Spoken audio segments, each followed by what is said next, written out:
Startuprad.io, your podcast and YouTube blog covering the German startup scene with news, interviews, and live events. Hello and welcome everybody. This is Joe from Startuprad.io, your startup podcast and YouTube blog from Germany. I'm right now here in Bad Homburg.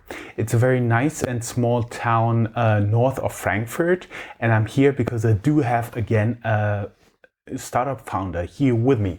Welcome, Marc. Hey Joe, good to have you here. I'm Marc from Thing Technologies, and we are the provider and manufacturer of Thingit, the digitalization platform, which basically serves the needs in smart office and mixed-use buildings.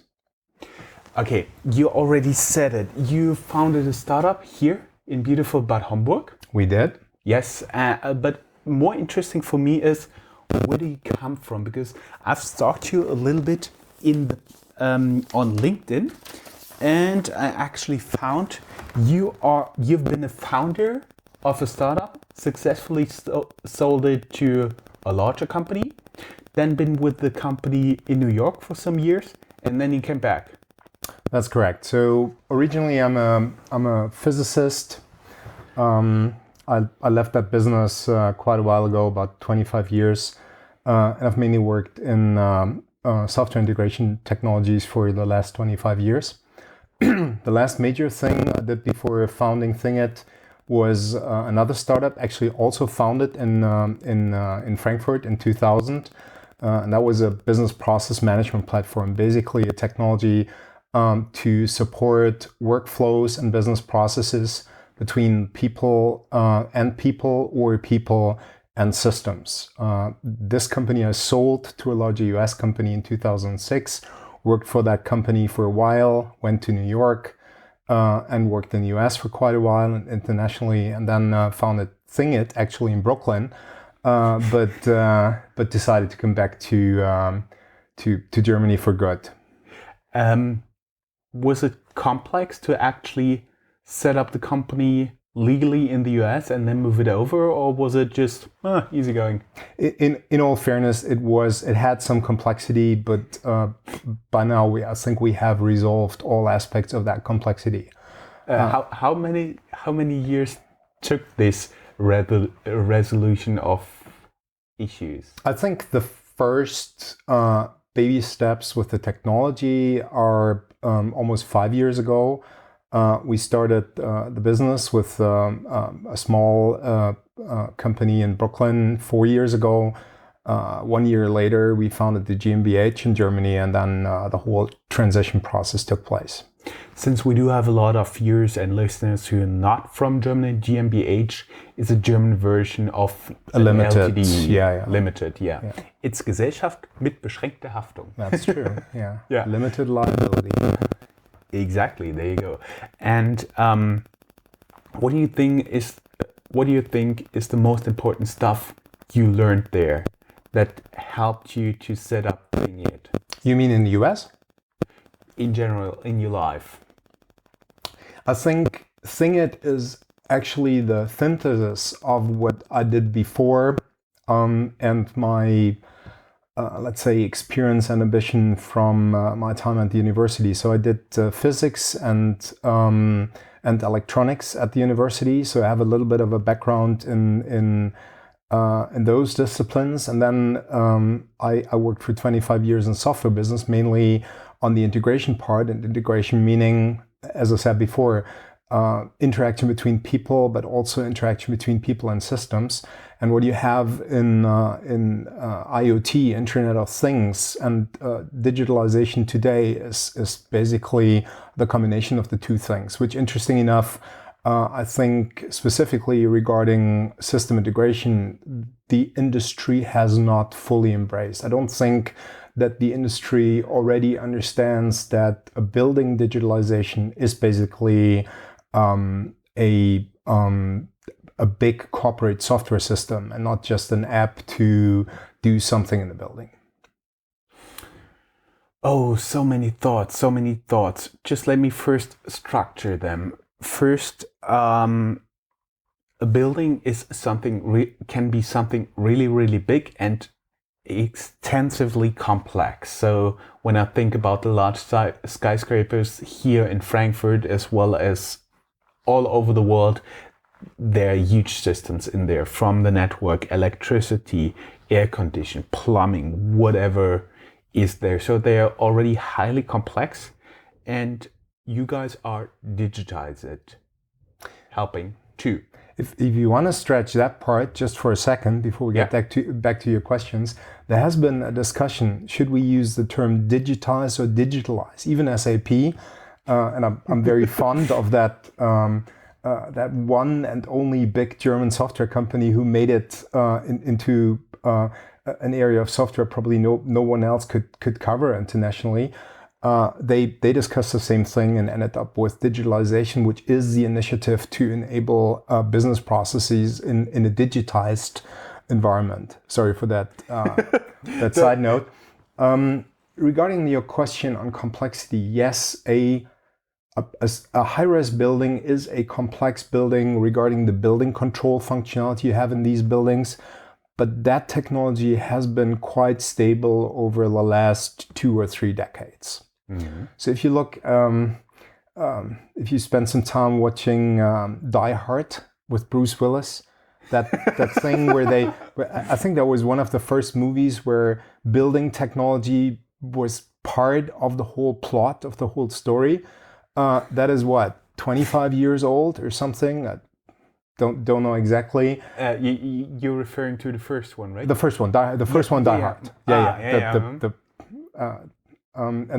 Everybody who's watching this, who's not old enough, go down here in the show notes. You'll find a link to the trailer. Yeah, strongly recommend you absolutely should watch that. And be it for the purpose of understanding what building technology and high-rise building has been at that time and basically still is to a certain extent. So that part might be complex. And there have been certain things which have evolved quite a bit since, for example, with regard to energy management. But generally, I'd say that is a part which is well understood. The new aspect is actually how the interaction between people and the building, and more importantly, between people and people in the building for certain purposes, has been evolving in the last couple of years. I think that is the disruptive change we're seeing in building digitalization, as opposed to the complexity of the building control technology, which we have in place for a while. Do you specifically refer to stuff like co-working, large companies with many departments, something like that? Absolutely. So co-working is a great example, and here's why. What co-working is about is not necessarily about companies like WeWork or the like. It's really about how can I apply a shift in the way of how I want to work with others, so that I support it with technology. So first and foremost, it's an organizational change. I want certain things. I want people to choose their desks freely or based on a project scenario or a daily changing scenario. And to allow them to do this is quite difficult if you don't have technology in place which supports that. So it is the main reason for doing all these things is really an organizational, a strategic decision, but the support comes from the technology. And you will find a lot of examples like this, a flexibility the business requires and technology just supports. I'm more and more wondering, are you guys actually a proptech company, a IoT company, or something like an enabler of a social network within a company? Excellent within question. a building. So with regard to IoT, first and foremost, we would never consider ourselves to be an IoT platform. Whereby I'd say an IoT platform is something which connects arbitrary devices, sensors, actors, what have you, to the cloud.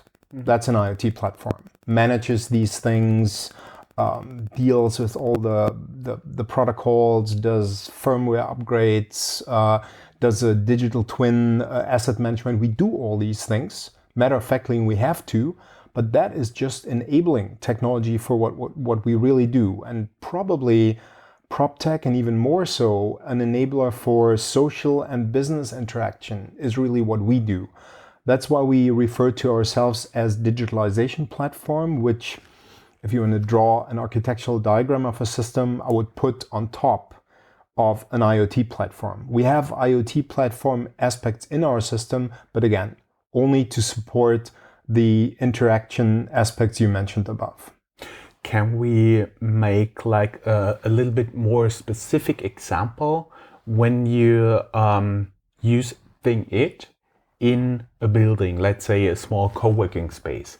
How would you work with them? How would you enable like certain meetings, whatever? Can you give us like a very small scale example of what you guys doing? Why don't we do what you usually do in software? We do a little user story of what someone would experience in a digitalized building, and we would see where IoT integration comes into play, integration with building control, and the social and business aspects you mentioned. So assume that you are, let's say you are a tenant in the Cube Berlin, which is a very prestigious building that just completed. It's awesome architecture from Danish architects. CMO is the developer.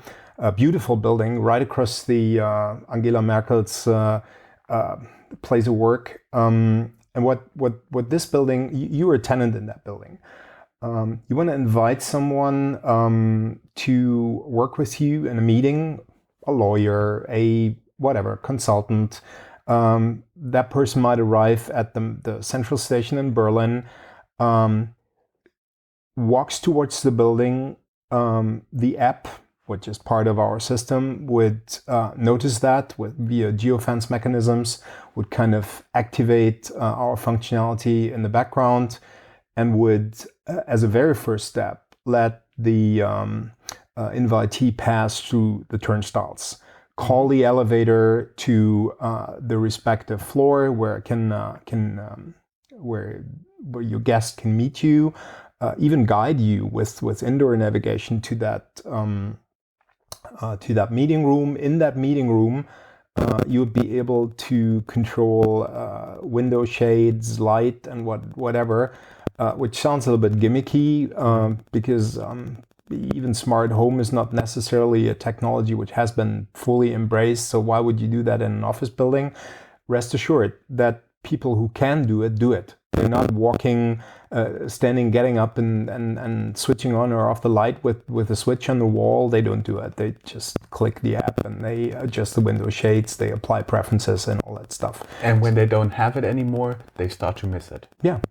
I was quite surprised by that part. I always had considered the kind of manual adjustment of the building control elements via the app as not so important, and I was more thinking that energy management scenarios where you automatically adjust these things would be interesting. But even that is something people like. Then. Obviously, this can be easily extended to, let's say, media systems. So if you're in a meeting room where you have to set up a video conference or something like that, that's also all integrated in one app. It's one of the recurring topics, right? That people want to access all of that in one single environment, which knows who they are, which knows the building from a structure perspective, etc.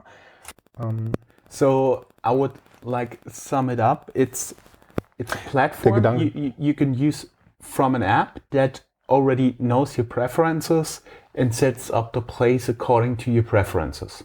It knows your preferences because it first and foremost knows you, right? Which is simply on a software system always involves something like a login. Right, login with multi-factor and your fingerprint or multiple keywords and what have you. But it knows you, and then it knows what you are allowed to do. It knows your roles. Are you a service technician who is in the building to fix something? Are you a guest of one of the tenants in the building to meet up with people there? Are you a janitor providing services, a caterer, or something like that? So it knows your roles and the corresponding entitlements. What are you allowed to do in the building? Which would mean, for example, if I think it through, I have the app, I'm delivery food for a buffet, and it lets me in and can tell me where to set it up. Exactly. Which room. Which is exactly what I described before with the guest, but just for the very purpose you just mentioned. Okay, and now another question. If you're a janitor and something got stuck, and can it also tell you where the problem is? First and foremost, it tells you where the problem is from a location perspective, which is in a complex building a huge benefit. Specifically, if a janitor usually knows the building because the janitor is working in that building. That is not true for a service technician. So let's assume in our guest invite scenario, the video system is broken. So you want to control it with the app, and you figure out I cannot get it connected to my partners. So the next thing is you file an incident, which is also part of our system and part of how a building should be digitalized.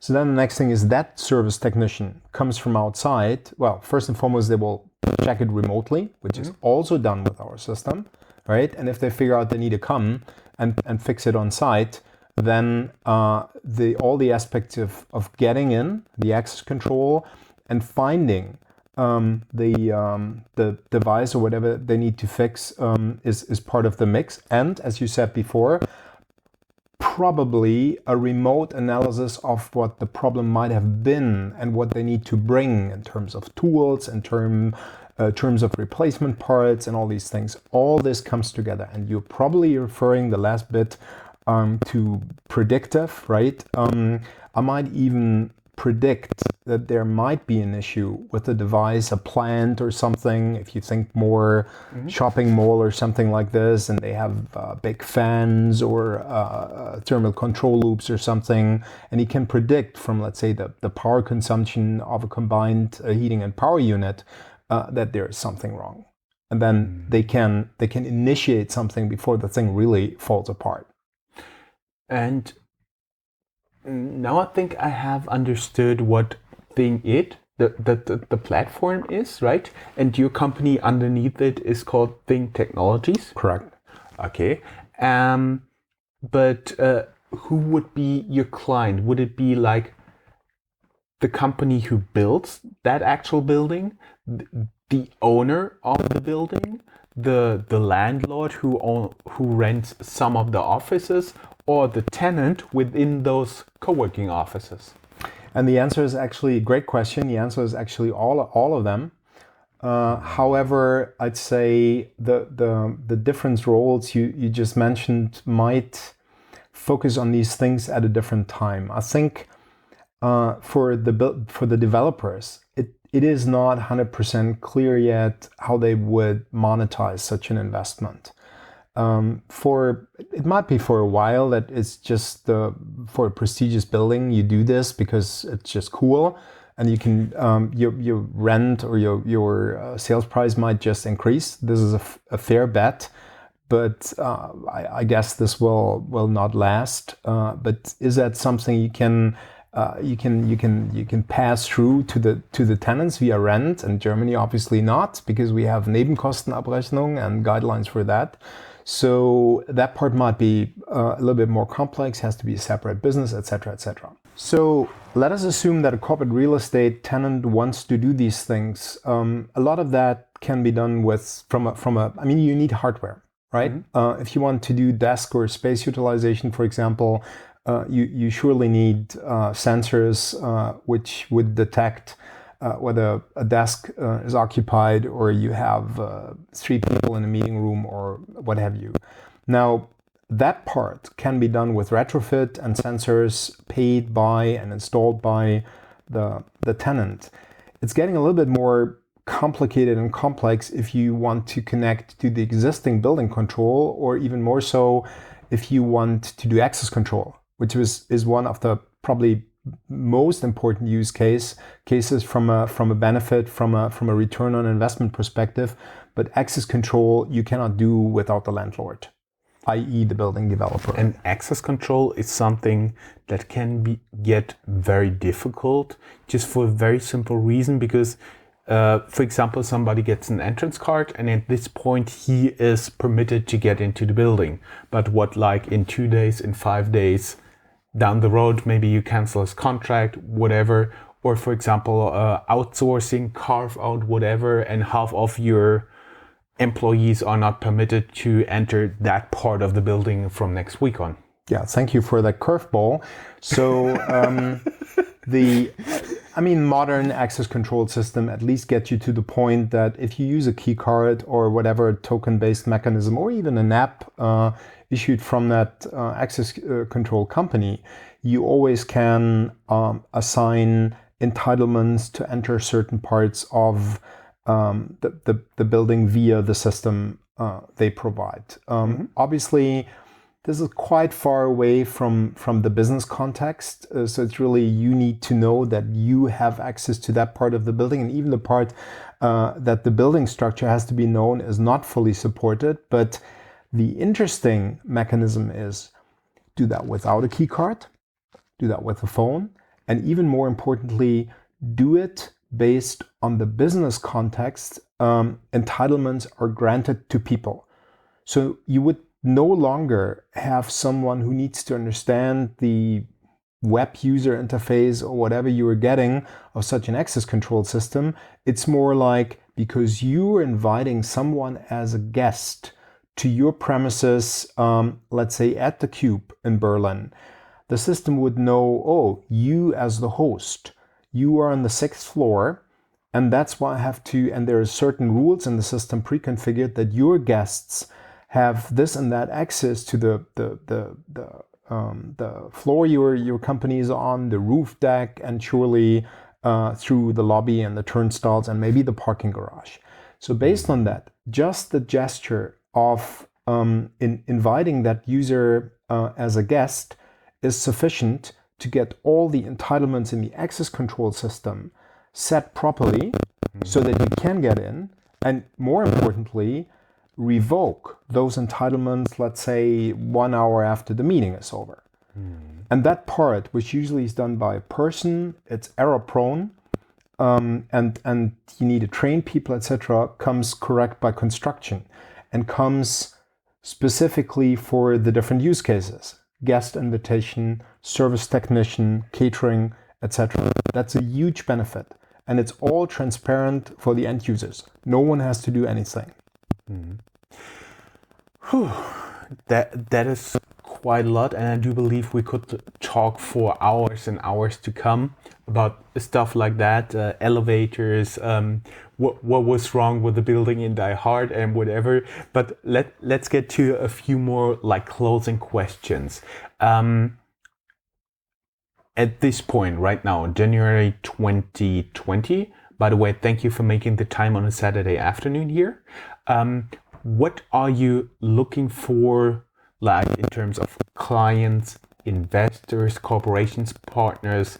If somebody watches this video, what are you looking for right now? So our situation in the market at the moment is the following.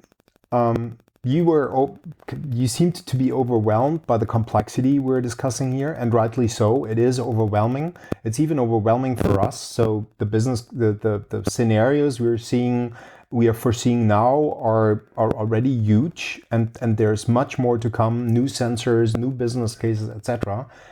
And we have made the bet from the beginning that we would aim at that breadth of functionality rather than focusing on a specific functionality like room booking or space utilization or whatever. So we do the whole enchilada from access control to indoor positioning, location, navigation, etc., etc. Now, that bet had paid off because we matter of factly build it. You can see it in production, you can see it live, and people have a demand for that breadth. I think everybody who thinks about a blueprint for what they want to do in their building or at their locations is thinking broader than they initially expected. Now, which means that the market is there. We have no problem at all with the market, and we have shown that our technology works, so we're in a pretty good position to roll it out into the market. Now, the digitalization game is a game which is never ever done by one single company. Let's say the underlying data center technology comes from the big players who get you the hosted systems and everything, so check. Mm-hmm. Maybe even some IoT technology which helps to connect the sensors. Then on top, what we do. That is by far not enough. The very first thing is hardware. Either existing hardware, building control, or something you add newly to a building in a new development, or all of these little funky sensors you can do specific things with, like smart cleaning or what have you. They all come from different manufacturers. There's no way out, right? Mm-hmm. There's no way out of a zoo of service and technology providers in that mix. So that zoo has to be orchestrated. A significant portion of our business concept is that we have been aiming at a well-functioning partner network right from the start, and the hardware vendors are great partners for us because they are almost 100% incentive aligned with what they do.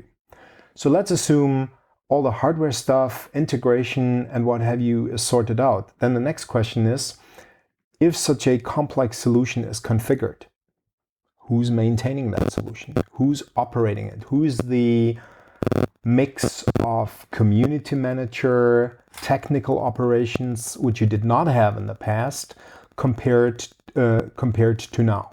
And that's another profile where you need companies doing that, right? As well as for the hardware vendors, we have already set up a great network of service providers for that part. Companies like eShelter Security or GMS here in Frankfurt help us add clients to do that, and they are even the let's say digitalization facilities managers at our big sites. Mm-hmm. Right? It's not something we do. So you definitely need that network. There's no way out. We deliver the platform, but the services and the hardware around that comes from partners. Talk about investors. Well, we just closed a Series A financing round of 4.2 million in October last year with proptech One from Berlin and Copalion from Cologne. Great investors, but we are still looking at least one or two more rounds, maybe a second closing on the Series A, mm-hmm. Where we might just onboard some more investors into the framework we already have from that Series A round we just closed. And surely, as we have an ambition to work internationally, we have a good footprint from our history in the US. We understand US business, probably, forgive me that arrogance, a little bit better than most of the startups from Germany who've never been in the US do, mm-hmm. right? We have done business in the US for 10 years as individuals, my co-founder Klaus Berwig and I. So we know how they tick. We have an angel investor from the early days in the US who helps us a little bit as a stepping stone. We have a team in the US in Birmingham, Alabama, believe it or not. Great place to have people on board. And so we have not only an ambition, but good first stepping stones into the US. And should we really broaden the business into the US as we currently plan it, I'm pretty sure our Series B round will involve international investors. So we are doing this because it's sponsored by Invest in Hessen. You actually came back from the US to be back in Hessen. Why did you do it? Why you guys are here? In all fairness, one reason to come back was that I already had founded my last startup here in Frankfurt, and I had good experience with the location. But surely there are a couple of very clear arguments to do that. First and foremost, the connectivity. We have a functioning airport as opposed to, let's say, other hip startup cities in Germany. And it's an international airport, so I can get everywhere from here in no time. The same is true for railway connectivity, so that's a big plus for sure. Even the electrons travel fast to Frankfurt. We have the biggest node for the German internet here. That's one of the reasons that we have big data centers right around the corner. Interesting enough, somehow connected to our investors. And then the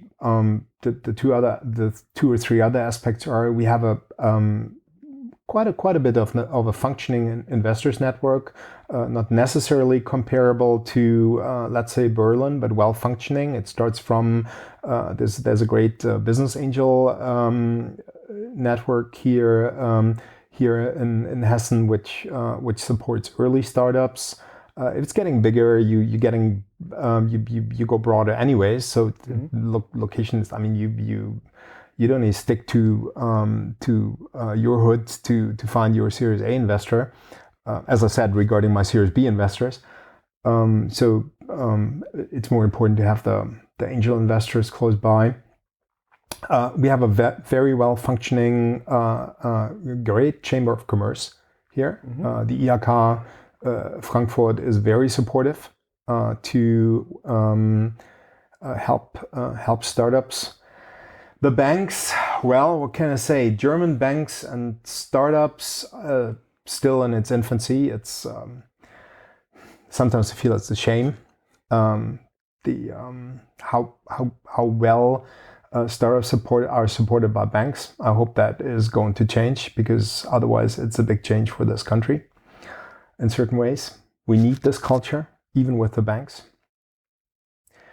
So the last bit is probably what is the work environment, what's the education environment and the work environment.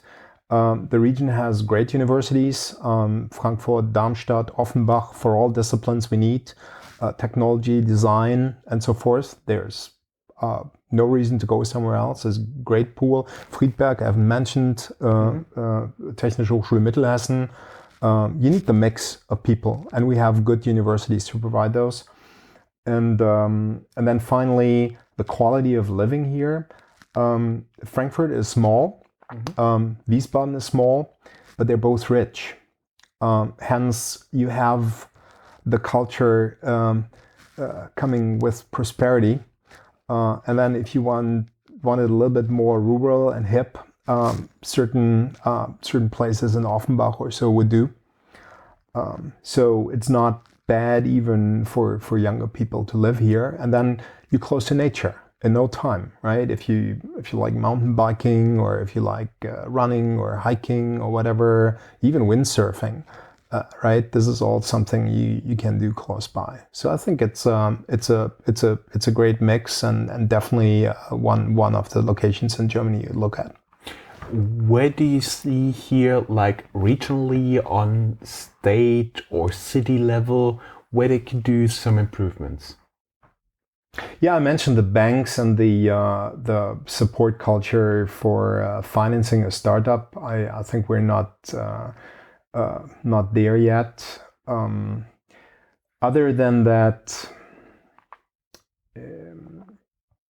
there could be more cross-discipline initiatives, which I'm seeing in other cities. The roundtables you get, the meetup places to do something, the whole enchilada maker spaces, then interaction with the industry, which we do have. If you look a little bit broader, chemical industry, we have the banks, we have investors in the real estate business, having their headquarters or at least a subsidiary in Frankfurt. I'm not seeing the networking initiatives yet, and although as I said before, the Chamber of Commerce is doing a great job to try or to facilitate that, but there are areas for improvement we all could contribute. And we also do. I mean, we give you an example as part of that initiative with the Chamber of Commerce. We do consulting for students pupils to give them advice on what they should do for a living, and we constantly take people for an internship, to either 2 weeks during their school time or a longer period for a diploma thesis or master thesis or what have you. Mm-hmm. Final question. If you would describe your life, either as a book title, as a movie title, or a combination of both, what would it be and why? And I'm wondering if you'd say Die Hard. I'd rather say Driving in the Fast Lane. Mm-hmm. As in, I think with all I did, and I should say the team, because you never do things alone. So I always had, actually, interesting enough, most of the people we work with here or in the US are long-term fellows. Mm-hmm. So when I talk about myself, I surely talk about more the myself and the group I'm working with, but all of us rather looking at the next step and moving forward and trying to change things rather than rely on the status quo. And because we usually do this with good speed, I'd say the fast lane it is. Great. That was basically everything I had to ask. Everybody who would like to learn more, go down here in the show notes. There'll be a link to your LinkedIn profile, the company website, and all the things we talked about, including a link to a trailer of Die Hard #1. Great. Thank you. Thank you so much. That's all, folks. Find more news, streams, events, and interviews at www.startuprad.io. Remember, sharing is caring.